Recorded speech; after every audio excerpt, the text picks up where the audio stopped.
Assalamualaikum warahmatullahi wabarakatuh. Apa kabar teman-teman? Semoga sehat selalu ya. Terima kasih ya udah klik video ini.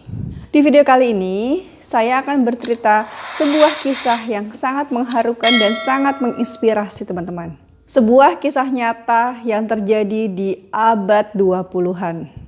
Langsung aja ya kita masuk ke ceritanya. Seorang bayi mungil lahir diberi nama Helen Keller. Helen Keller ini lahir dengan nama lengkap Helen Adams Keller. Dia dilahirkan di kota Tuscumbia, Alabama, tanggal 27 Juni 1880.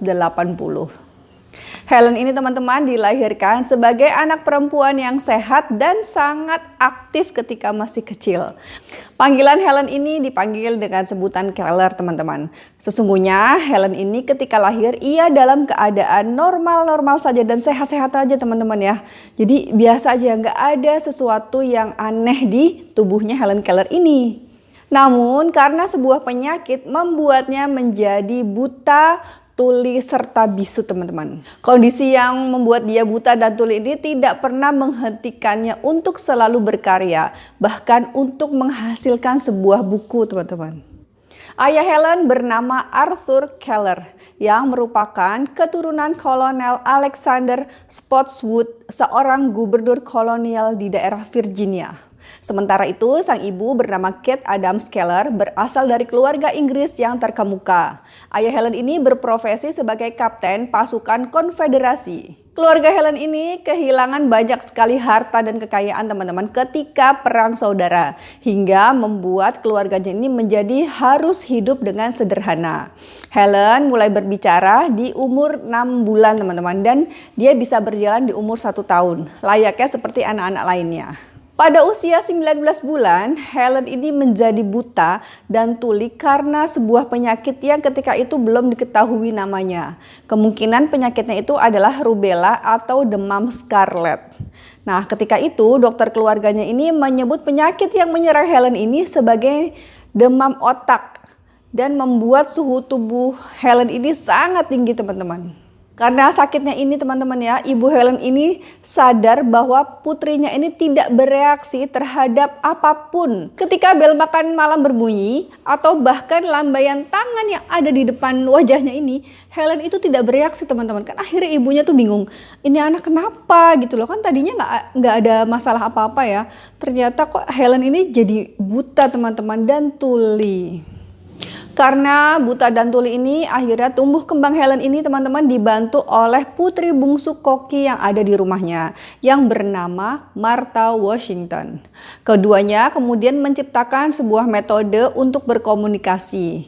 Mereka selanjutnya menemukan kurang lebih 16 simbol komunikasi untuk bicara satu sama lain. Tetapi Helen ini justru menjadi anak yang liar dan tidak patuh teman-teman. Jadi dia ini sering marah, berteriak, cekikikan, tertawa. Jadi nggak bisa dikendalikan gitu emosinya. Kemudian orang tua Helen berusaha mencarikan seorang guru untuk Helen. Nah, guru ini bernama Anne Sullivan yang bertemu dengan Helen ini pada tanggal 3 Maret 1887. Sejak hari itulah Anna mendampingi Helen sampai Helen dewasa teman-teman. Hari itu Anna Masfield Sullivan tiba di Tuscumbia untuk menjadi gurunya. Bahasa isyarat pertama yang diajarkan Anna kepada Helen adalah doll, artinya boneka. O-L-L, doll. First, she would learn to imitate. Kata itu dipilih untuk membantu Helen memahami hadiah yang selama ini dia bawa-bawa kemana-mana. Jadi Helen ini punya sebuah boneka yang sering dia bawa teman-teman, dibawa kemana-mana. Ternyata boneka itu adalah sebuah hadiah. Di awal-awal Helen ini tampak semangat dan tertarik teman-teman. Tapi selanjutnya dia menolak dan membangkang perintah-perintah Anne. Helen juga menjadi frustasi teman-teman karena kesulitan belajar yang dia hadapi. Bayangin aja ya teman-teman.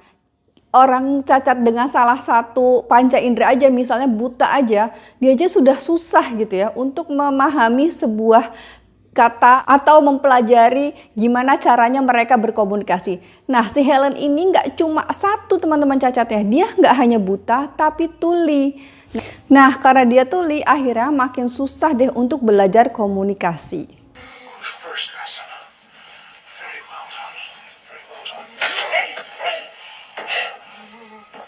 Anna meminta kepada keluarganya Keller agar dia dan Helen ini dipindahkan ke sebuah tempat sehingga Helen ini dapat belajar dengan konsentrasi penuh. Kemudian mereka pindah ke sebuah pondok di perkebunan, teman-teman.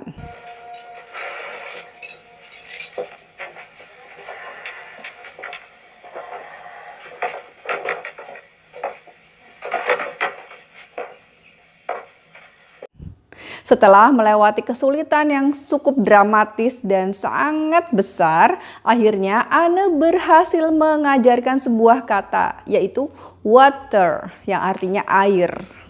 Anna membantu Helen menghubungkan antara objek atau benda dengan huruf-huruf dengan membawanya ke pompa air. Anna menempatkan tangan Helen ke ujung pompa air tempat air keluar, teman-teman. Kemudian Anna menekan tuasnya untuk mengeluarkan air dingin hingga mengenai tangan Helen, yang kemudian mengeja kata-kata water di tangan yang satunya dengan bahasa isyarat tentunya ya. Hingga malam tiba, dia telah mengajarkan 30 kata, teman-teman. Ketika Helen berusia 10 tahun, dia ingin belajar berbicara. Sejak kecil, cita-cita Helen ingin sekali kuliah. Pada tahun 1898, dia bersekolah di Cambridge School for Young Ladies untuk mempersiapkan dirinya masuk ke Radcliffe College. Untuk itu, Anna membawa Helen menemui Sarah Fuller di Horace School for the Deaf and Hard of Hearing di Boston. Dia berhasil diterima di Radcliffe pada musim gugur tahun 1900 dan menerima gelar cum laude Bachelor of Arts pada tahun 1904 pada usia 24 tahun, teman-teman. Sejarah baru Helen torehkan, teman-teman. Ia menjadi orang buta dan tuli pertama yang memperoleh gelar tersebut. Setelah lulus kuliah, Helen ini ingin mengetahui lebih banyak tentang dunia dan bagaimana dia bisa membantu kehidupan orang lain, teman-teman. Ini cita-citanya Helen emang luar biasa ya, teman-teman. Helen juga mengembangkan keterampilan yang tidak pernah dilakukan orang seperti dia. Dia mulai menulis tentang kebutaan, sesuatu yang tabu pada sebuah majalah perempuan. Karena apa? Karena banyak kasus seperti itu berhubungan dengan penyakit kelamin ketika itu, teman-teman ya. Helen juga menulis beberapa buku seperti The Story of My Life yang terbit pada tahun 1903, Optimism juga di tahun yang sama. Kemudian di tahun 1908 ia menerbitkan buku dengan judul The World I Live In. Buku My Religion pada tahun 1927, Helen Keller's Journal pada tahun 1938, dan The Open Door pada tahun 1957. Kisah Helen ini menyebar hingga Massachusetts dan New England. Selebriti, semua orang mengenal Helen, teman-teman. Pada pertengahan abad 20-an, Helen juga menyoroti isu sosial dan politik termasuk hak pilih bagi perempuan, perdamaian, dan pengendalian kelahiran. Helen berpidato di depan Kongres untuk menyerukan peningkatan kesejahteraan bagi penderita tunanetra.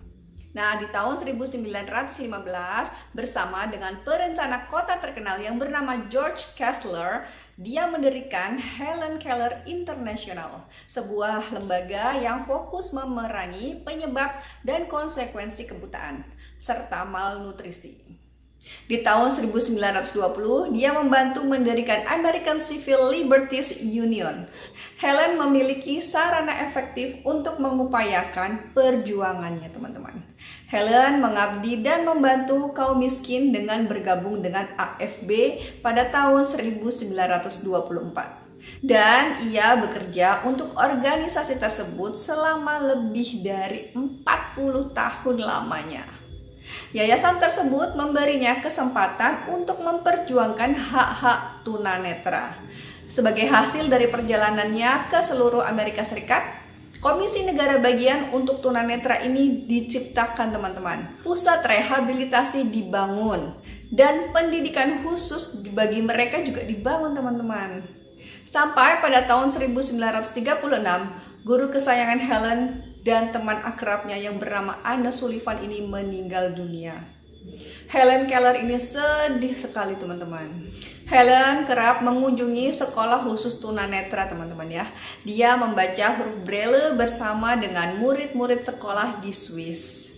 10 tahun kemudian, Helen diangkat menjadi konselor hubungan internasional untuk American Foundation of Overseas Blind.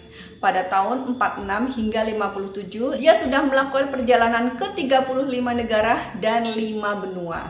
Pada tahun 1955, Helen memulai perjalanan terpanjang dan paling melelahkan dalam hidupnya, membawa inspirasi dan semangat kepada jutaan orang.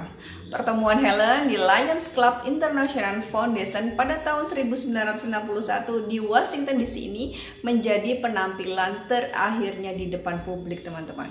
Helen menerima Lions Humanitarian Awards untuk segala hal yang telah dilakukan seumur hidupnya, terutama dalam mendorong semangat tunanetra dan program bantuan bagi mereka.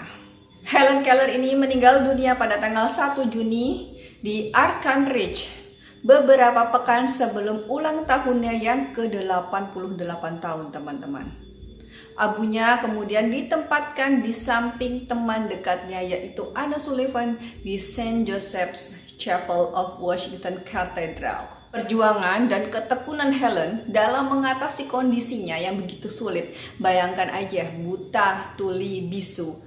Akhirnya ini membuat ia dikenang sebagai seorang aktivis yang terkenal dan dihormati di seluruh dunia. Helen ini merupakan perempuan pertama yang tunanetra dan tunarungu, namun berhasil menjadi seorang penulis, aktivis politik, dan dosen. Dia selalu dikenang sebagai contoh kekuatan besar terhadap advokasi bagi orang-orang dengan disabilitas. Kisah hidup Helen Keller ini bahkan menjadi inspirasi seorang sutradara film untuk membuat sebuah film. Nah, filmnya ini judulnya The Miracle Worker. Film ini bagus banget loh. Terharu, saya nonton film ini tuh air mata tuh nggak bisa berhenti ngalir. Aduh, jadi agak emosional. Semoga kisah Helen Keller ini menginspirasi kalian ya untuk selalu berusaha yang terbaik dalam segala hal.